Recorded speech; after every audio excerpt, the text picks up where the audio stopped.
우리 하나님 말씀 마태복음 10장 7절로 15절 말씀입니다. 신약성경 14면 마태복음 10장 7절로 15절 말씀입니다. 찾으신 줄 알고 우리 한 절씩 교독합니다.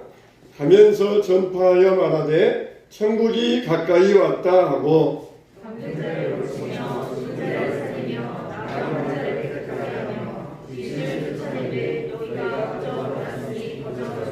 너희 전대에 금이나 은이나 동을 가지지 말고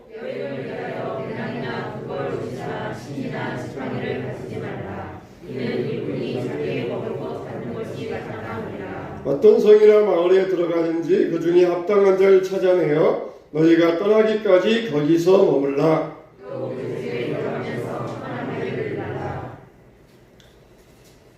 그 집이 이에 합당하면 너희 빈 평안이 거기 임할 것이요 만일 합당하지 아니하면 그 평안이 너희에게 돌아올 것이니라.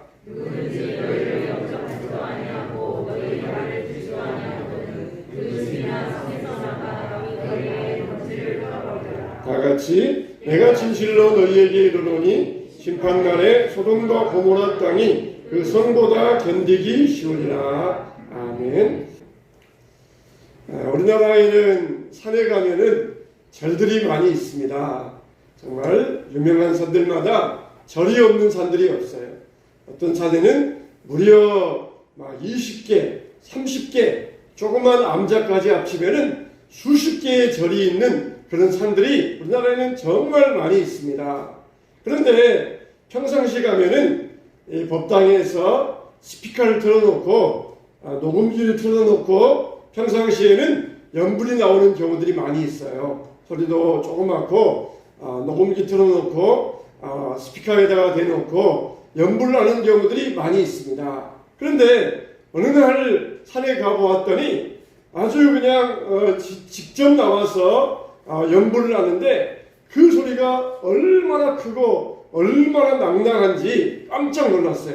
평상시에는 녹음기에다가 스피커 틀어놓고 조그맣게 하더니 야, 오늘은 정말 굉장하게 크게 소리하는구나 봤더니 거기 법당 앞에 주차장에 차들이 꽉 차 있는 것이에요. 왜 그랬겠습니까? 평상시에는 사람이 없어요.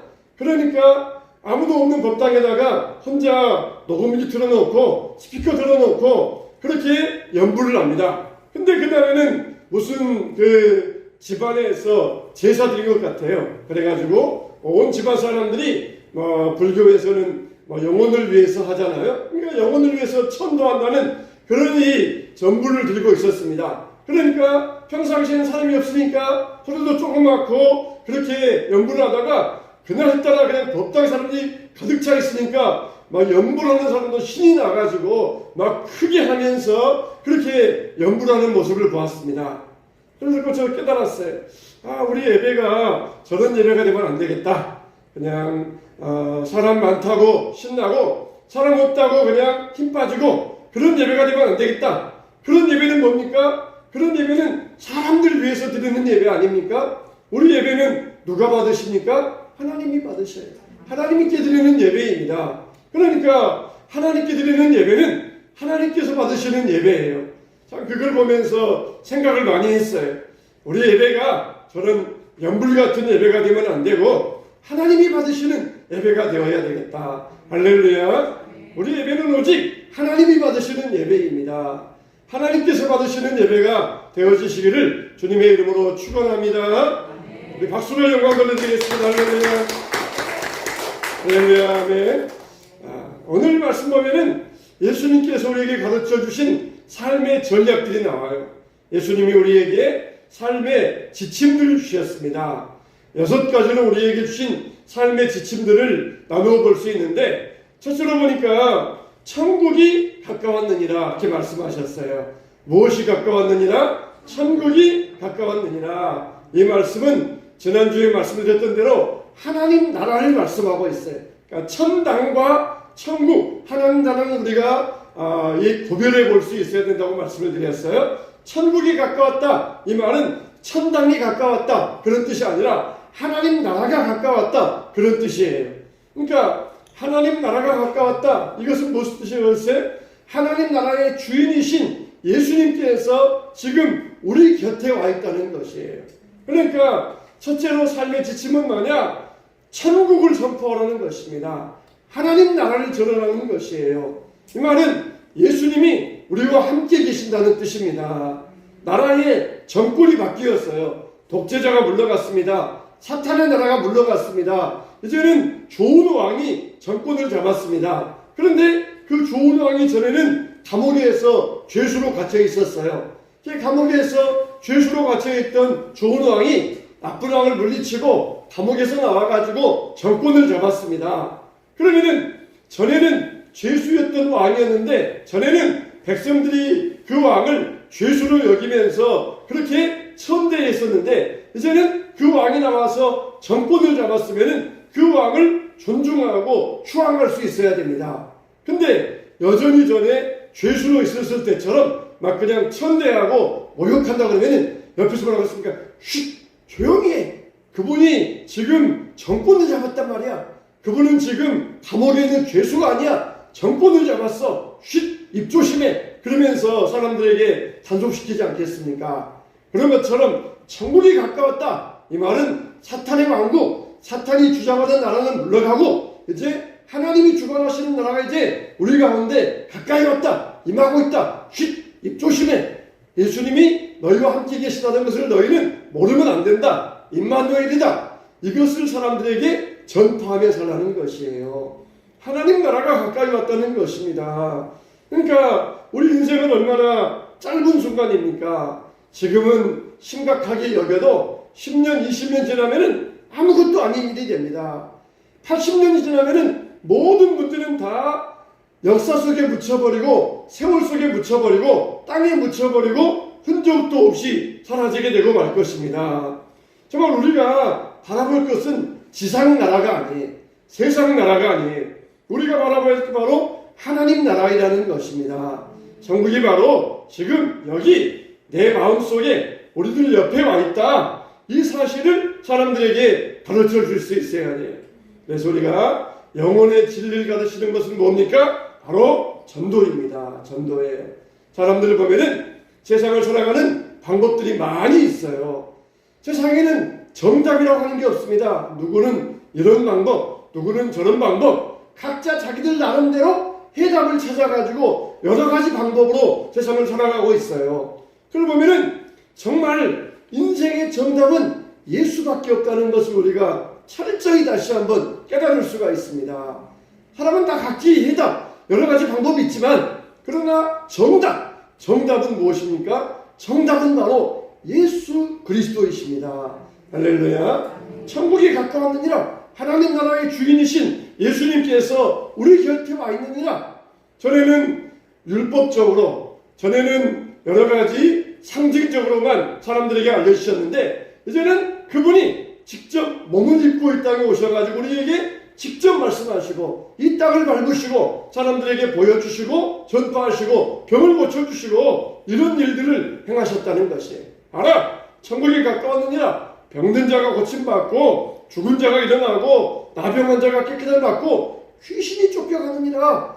바로 천국의 주인이신 주권자이신 그분이 오시니까 이런 잡신들은 물러가고 있다. 이런 귀신들은 쫓겨가고 있다는 것이에요. 여러분 삶에도 예수님이 임하심으로 귀신이 물러가고 병이 고침받고 깨끗게 되시기를 주님의 이름으로 축원합니다. 두 번째로는 너희가 거둬받았으니 거저주어라. 거저주어라는 것이에요. 복음을 거저주라는 것에는 네 가지 뜻이 있습니다. 첫째는 가치가, 복음의 가치가 너무 크니까 값으로 계산할 수 없다. 그런 뜻이 있어요. 둘째는 복음은 우리의 노력이나 공로로 얻어지는 것이 아니다. 그런 뜻이 있어요. 셋째는 복음은 우리가 똑똑하고 잘났다고 가질 수 있는 것이 아니다. 그런 뜻이 있어요. 네 번째 복음은 돈이나 대가를 주고 받는 것이 아니다. 그런 뜻이 있습니다. 착각하는 사람들 가운데 복음도 주고 받는 것으로 알아요. 내가 뭘 주면은 나도 그만큼 받을 수 있다. 그렇게 주고 받는 걸로 압니다. 우리가 왜 예배 드립니까? 우리가 왜 헌금 드립니까? 하나님의 은혜에 감사하기 때문에 드리는 것입니다. 하나님의 사랑에 감격하기 때문에 드리는 것입니다. 내가 무언가를 안 드리면은 하나님이 나에게 벌을 내릴까 봐서 두려워서 드리는 것이 아니에요. 그거는 율법적인 신앙이에요. 아직도 율법적인 신앙 가운데 얽매여 있는 분들은 우리 가운데 한 분도 없게 되시기를 축원합니다. 이런 이 신앙, 율법적인 신앙을 가지면 안 돼요. 우리는 복음의 은혜의 사람들이에요. 그러니까 하나님의 은혜에 감사하여서 드리는 것이지 어떤 것을 주고받기 위해서 드리는 것은 아닙니다. 세상은 다 대가의 세상에 공짜 점심은 없다. 이게 세상의 대가의 세상입니다. 모든 것은 다 돈으로 결정됩니다. 신앙의 가치도 돈으로 결정을 해요. 그러나 신앙은 돈을 뛰어넘는 것이 신앙입니다. 그래서 신앙의 본질은 뭐예요? 거저 받았으니 거저 주라. 이게 신앙의 본질이에요. 사람들에게 여러분들 뭔가 대가를 바라고 주는 그런 삶을 살아서는 안 된다는 것이에요. 대가를 바라지 말고 그냥 주라는 것입니다. 그래서 부자에게 주면은 그 부자는 반드시 나에게 대갚아주기 때문에 나에게 상급이 없어요. 그러나 가난한 자에게 주면은 가난한 자는 나에게 갚을 능력이 없기 때문에 하나님이 대신 나에게 갚아주신다는 것입니다. 우리가 거저 주어라, 나누어 주어라, 베풀고 살아라. 이게 우리의 신앙의 본질이 되어야 되고 우리가 세상을 살아가는 이 삶의 방식이 돼야 돼요. 어떻게 살 거냐? 주면서 살라는 것이. 거저 주어라. 대가를 바라지 말고 되돌려 받을 생각하지 말고 거저 주는 것. 그게 바로 복된 것이 되는 줄로 믿습니다. 그래서 우리가 하나님을 위해서 일할 때에도 구제하고 또 봉사하고 교육하고 교회에서 헌신하며 일할 때에도 무보수로 해야 돼요. 이게 바로 성경의 원리입니다. 거저 받았으니 거저 주는 삶, 이런 삶을 사시길 바랍니다. 세 번째로는 너희 전대에 금이나 은이나 동을 가지지 말고 여행을 위하여 배낭이나 두보롯이나 신이나 지팡이를 가지지 말라. 이는 일꾼이 자기의 먹을 것 받는 것이 마땅하니라. 물질을 우선에 두지 말라는 것이에요. 세상은 돈이 필요합니다. 세상 살아가는 동안 반드시 우리에게는 돈이 있어야 됩니다. 그러나 물질을 맨 우선순위에 두어서는 안 된다는 것이에요. 베드로는 나면서부터 안전병이 된 사람에게 금과 은은 내게 없거니와 내게 있는 것으로 내게 주노니 나사렛 예수 이름으로 일어나 걸어라. 그렇게 명령을 할 때에 나면서부터 안전병이 된 자가 발목에 힘을 얻고 일어나 걷고 뛰기도 하였다는 것입니다. 정말 해외에서 선교하시는 선교사님들을 보면은 얼마나 많이 주고 싶어요. 정말 힘들게 어렵게 하시는 분들 보면은 물질로 한없이 후원해주고 싶은 마음이 듭니다. 그러나 정작 그분들 보면은 우리는 물질로 선교하지 않습니다. 하나님이 우리의 도움이십니다. 그렇게 믿음을 가지고 보는 것을 보면은 정말 얼마나 감사한지 몰라요. 여러분, 우리는 돈이 우리 삶의 최우선순위가 되면 안 됩니다. 하나님이, 복음이 우리에게 되어야 돼요. 그리고 우리의 삶은 어떻게 됩니까? 하나님께 맡기라는 것이. 염려하지 말라. 무엇을 먹을까? 무엇을 입을까? 염려하지 말라. 이는 다 이방인들이 구하는 것이요. 하늘 아버지께서는 너희에게 있을 것을 다 아시느니라. 우리의 삶을 책임져 주신다는 것이. 정말 여러분들은 이런 삶의 전략을 가지고 살아가고 있습니까? 내 삶의 전략은 하나님께 맡깁니다. 하나님이 책임져 주시는 것이다. 이게 여러분의 삶의 전략이 되시기를 주님의 이름으로 축원합니다. 내가 책임지겠다는 것이, 내가 너희들 다 책임져 줄 테니까 염려하지 말라. 다 맡기라. 그럴 때 주님이 우리 삶을 주관하여 주신다는 것입니다. 돈이 필요 없다. 그 말이 절대 아니에요. 돈 필요합니다. 교회에도 선교에도 구제할 때도 필요하지만 이것을 항상 위에 두면서 이것을 최상의 가치로 여기면서 살아가는 것, 그건 절대 하지 말라는 것이에요. 내가 너에게 책임지고 공급하여 줄 테니까 염려하지 말고 믿음으로 나아갈 때 요단강이 갈라지고 홍해가 갈라지게 될 줄로 믿습니다. 네 번째 11절에 보니까 어떤 성이나 마을에 들어가든지 그 중에 합당한 자를 찾아내요 너희가 떠나기까지 거기 머물라 그랬어요. 이 말은 무슨 말입니까? 따라서 합시다. 영적 동역자를 찾으라. 네, 이 말은 우리에게 어느 마을에 가서 신세자라, 예수 믿는다는 핑계를 가지고 남에게 피해주는 사람 되라, 그런 말이 아니라 합당한 사람, 이것은 헌신된 사람이라는 뜻이 있어요. 반드시 어디 가든지 너를 위하여서 예비된 사람이 있으니까 그 예비된 사람, 헌신된 사람을 만나서 영적 동역자로 만들라는 것이에요. 영적 동역자로. 반드시 어느 마을에 가든지 너를 위하여서 내가 예비된 사람이 있다.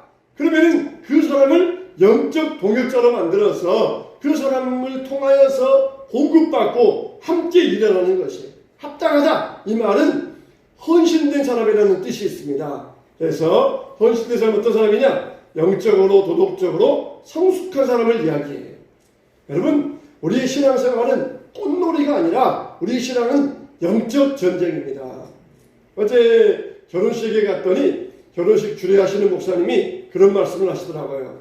여러분 잘 아는 이야기인데, 러시아의 엄마들은 아들에게 전쟁에 나갈 때에 첫째, 전쟁에 바다에 나갈 때는 한 번 기도하고, 전쟁에 나갈 때에는 2번 기도하고, 그리고 결혼식 할 때는 3번 기도하라. 그렇게 러시아 어머니들이 권면을 합니다. 왜 그렇습니까? 결혼하는 것은 전쟁보다 더 위험하기 때문이에요.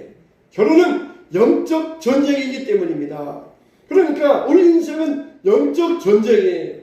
이 영적 전쟁을 하기 위해서는 혼자만 위험합니다. 그래서 반드시 영적인 동역자를 만들어가지고 영적 전쟁을 하게 만들어요. 영적 전쟁에 나가니까 막 둘이서 싸워야 그게 영적 전쟁인 줄 알고 막 둘이서 싸우다가 그냥 집안이 꿀거리 됐는데 그게 아니에요.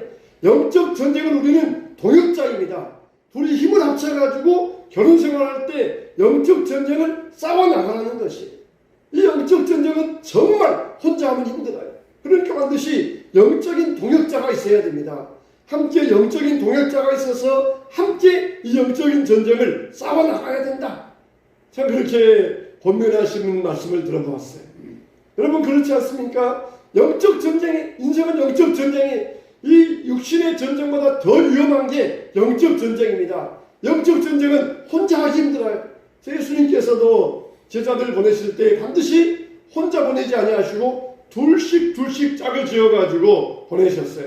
언제나 이 영적 동역자가 필요하기 때문입니다. 사람들은 영혼을 가지고 있고 그리고 육신을 가지고 있기 때문에 육신도 쉬워야 되고 영혼도 쉬워야 됩니다. 육신적으로도 위로받아야 되고 영적으로도 위로받아야 됩니다. 그래야 우리가 온전해질 수 있습니다.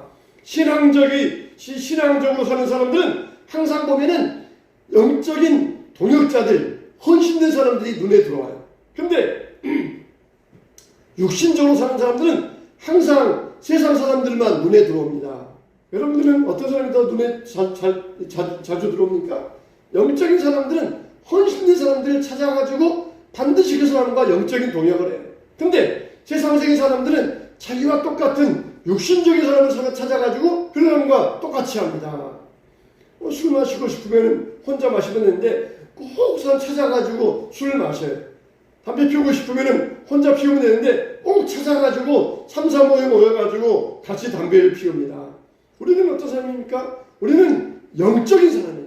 영적인 사람이기 때문에 영적인 동역자, 영적으로 헌신된 사람을, 이런 사람을 찾을 수 있어야 돼요. 어느 마을에 가면은 합당한 사람을 찾으라. 우리 같으면은 기왕이면은 고래등 같은 기와집에서 흰 쌀밥 주는 그런 집에 가서 대접받으면서 그 집에 머물고 싶지 않겠습니까? 근데 예수님께서는 비록 찢어지게 가난하여서 보리밥을 주는데 그 보리밥도 한 끼밖에 먹지 못하는 그런 사람이라 할지라도 합당한 사람이면은 그 집에 가서 먹으려는 것이. 우리 같으면은 좋은 집에 가서 고기 반찬 먹으면서 흰쌀밥 먹으면서 대우받으면서 그 집에 머물면서 전도하다가 오고 싶을 터인데, 예수님께서는 합당한 사람, 헌신된 사람, 그 사람 집에 머물면서 거기에서 복음을 전하다가 오라는 것이에요. 여러분, 우리에게도 이와 같이 하나님이 우리에게도 반드시 합당한 사람을 붙여주셔요. 우리에게 헌신된 사람을 붙여주십니다. 개인적으로 영상 시대가 발전되어 가지고 그냥 집에서 나 혼자 영상 보면서 은혜 받으면 된다. 우리가 이런 마음 가지면 안 돼. 우리에게 반드시 영적인 동역자들이 있어야 돼. 불도 같이 있어야 불이 붙는 것입니다. 모닥불이 혼자 있으면은 혼자 타다가 꺼지지만 불이 같이 있으면은 꺼질 때 되면은 또 같이 옆에서 붙여주기 때문에 또 붙는 것이 신앙의 원리예요. 나 혼자 은혜 받고 나 혼자 감동받고 그게 아닙니다. 같이 있으면서 기도하고 영적인 불이 붙을 수 있어야 돼요. 그래서 우리가 이와 같이 육신적으로 살 때에도 위로가 필요하고 우리에게는 영적인 면에서도 위로가 필요하다는 것이에요. 내 이해관계에 따라서 이집트부터 여기로 옮기지 말고 그 마을에 들어갔으면 끝까지 그 마을 떠나기까지 그곳에 머물면서 복음을 전하는 것입니다. 우리 인생에도 반드시 영적 동역자들을 만날 수 있어야 돼요. 우리 삶에 있어서 헌신된 사람들을 만날 수 있어야 돼요. 나와 똑같은 사람, 나와 말이 통하고 나와 관심이 같고 취미가 같고 수준이 같고 그런 사람이 아니라 영적으로 통해야 돼요. 교회 안에서도 보면은 이런 꼭 영적으로 모임이 아니라 육신적으로 모이려고 하는 그런 경우들이 있어요. 그래서 자기가 수준이 같고 취미가 같고 관심이 같고 그게 아니라 영적으로 같은 사람, 영적으로 맞는 사람, 영적으로 헌신된 사람, 이게 우리에게 영적인 동역자가 필요하다는 것이에요. 영적인 동역자, 하나님이 이런 사람을 반드시 예비하여 놓고 계시다는 것입니다. 어느 마을 가든지 내가 준비시켜 놓고 있으니까 그러면 그 사람 집에 들어가서 그 사람이 나보다 수준이 낮고 나보다 나이도 많이 차이 나고 나보다 가난하다 할지라도 그러나 하나님이 예비해 놓으신 사람이면은 그 사람과 함께 하면서 그 사람 집에서 끝까지 머물면서 떠나지 말라는 것이. 저 집 가니까 더 좋은 게 있어. 저 집 가니까 더 편해. 그러면서 옮기지 말고 끝까지 그 집에 머물면서 신뢰하면서 존경을 가지고 이기적으로 자기 편의만 추구하지 말고 이런 삶을 살라는 것이. 우리는 얼마나 요즘 살아가면서 내 편의를 추구하고 이기적인 것을 추구하면서 이리저리 옮겨 다니기를 좋아합니까? 주님은 우리 삶의 전략으로서 영적 동역자를 만나서 끝까지 신뢰하고 가라 그랬어요. 끝까지 신뢰하고 가라. 그게 바로 하나님이 우리에게 복의 비결이 되신다는 것입니다. 사도 바울이 그랬어요. 빌립보에 갔더니 만난 첫사람이 루디아였어요. 그래서 루디아의 집에 들어가서 거기에서 복음을 전합니다. 그게 바로 루디아의 집이 빌립보 교회가 돼요. 고린도 교회는 야손의 집이 고린도 교회, 데살로니가 교회가 야손의 집이었고 고린도 교회는 가이오의 집이었고 그리고 빌립보 교회는 바로 루디아의 집이었어요. 이렇게 끝까지 그 집에 머물면서 끝까지 신뢰하면서 하나님께서 예비하신 합당한 사람과 함께 헌신된 믿음의 길을 걸으라고 하셨습니다. 여러분, 신앙은 개인주의가 아닙니다. 공동체. 믿음의 공동체입니다. 개인주의로 흘러가는 이 시대의 흐름 가운데 우리는 믿음의 공동체를 이룰 수 있어야 돼요. 헌신된 동역자, 반드시 너를 위해서 예비하신 하나님께서 맞는 사람이 있으니까 그 사람을 만나서 함께 믿음의 길을 걸어가고 영적인 일에 관심을 두라는 것입니다. 세상적인 관심 갖지 말고 영적인 일에 관심 있는 것, 이게 우리에게 축복의 길이 되는 줄로 믿습니다. 다섯 번째로 그 집에 들어가면서 평안을 빌라 말씀하셨어요. 우리의 삶의 전략은 무엇입니까? 사람에게 평안을 빌어야 되고 사람들과 좋은 관계를 맺으라는 것입니다. 평안을 빌라. 이것은 사람들과 좋은 관계를 맺으라는 거예요. 축복을 빌어주어라. 저주하면은 그 저주가 너에게 온다. 축복을 빌어주어라. 그러면 그 축복이 너에게 올 것이다. 사람과 좋은 관계를 맺어라. 그러면 그 샬롬이 너에게 올 것이다. 그렇게 말씀하셨어요. 올해 우리 합동교단의 이 총회 주제 목표는 샬롬 부흥입니다. 샬롬 부흥이에요. 샬롬과 부흥, 평안한 가운데서 그리고 부흥을 이루어가자. 그게 우리 총회 주제 목표예요. 샬롬, 하나님과의 샬롬, 그리고 사람과의 샬롬, 사람들과의 좋은 관계를 맺어라. 우리가 사람에게 정말 우리가 보답할 것은 물질이 아니라 평안의 기도이지 않습니까? 평안을 빌어주어라. 샬롬을 빌어주어라. 정말 이 샬롬은 세상의 평화가 아니라 하나님이 주시는 하나님의 평화입니다. 요한복음 14장 27절에 보니까 평안을 너희에게 끼치노니 곧 나의 평안을 너희에게 주노라. 내가 너희에게 주는 것은 세상이 주는 것과 같지 아니하니라. 너희는 마음에 근심하지도 말고 두려워하지 말라 하셨어요. 세상이 말하는 행복의 조건들은 다 불행한 것들입니다. 돈이 많으면 행복하다고요? 오히려 돈이 많으면 불안합니다. 세상이 생각하는 행복의 조건들은 다 불행의 조건들이에요. 그러나 하나님이 주시는 평안은 세상이 주는 것 같지 아니하니 참된 평안을 너희에게 주노라. 할렐루야. 참된 평안을 받으시기를 축원합니다. 참된 샬롬 받으시기를 축원합니다. 샬롬입니다. 평안입니다. 여러분 정말 그리스도의 가장 축복은 무엇입니까? 바로 마음의 평안이에요. 평안은 가난해도 얻을 수 있어요.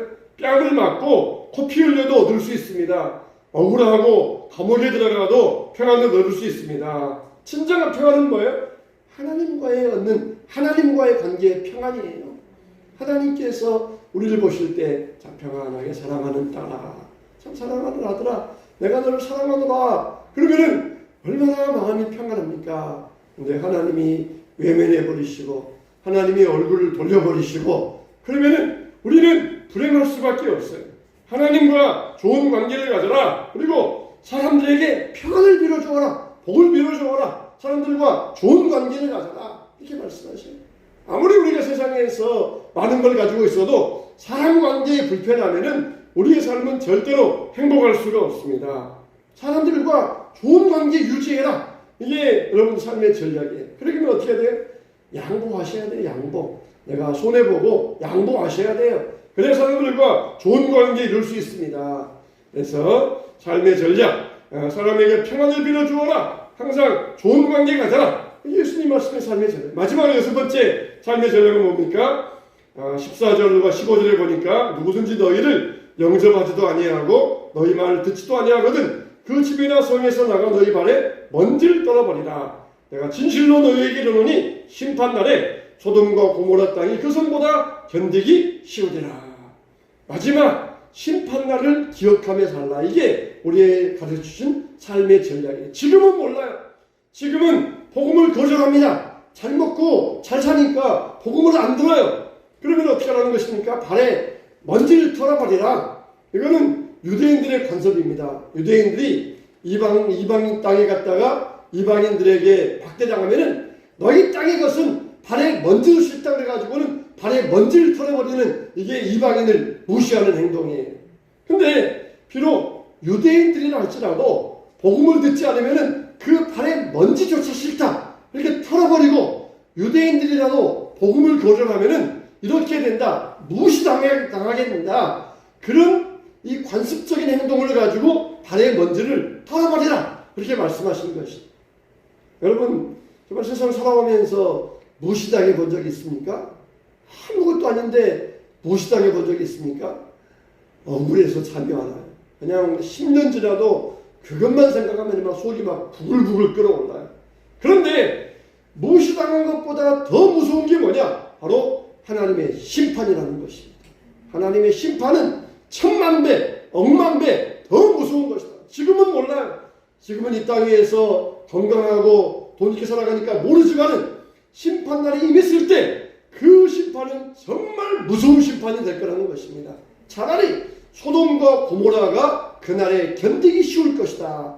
유황불에 멸망당한 소돔과 고모라보다 더 무서운 심판이 있다는 것입니다. 도덕적인 타락보다 영적인 타락이 더 심해요. 차라리 도덕적으로 타락하면은 이거는 참 우리에게 지나가면 이 윤리적으로 우리에게 이 지나가는 일을 회개할 수 있지만 영적으로 타락하는 것 이건 정말 무서운 일이라는 것입니다. 정말 오늘날 사람들은 심판을 지옥을 일부러 외면해요.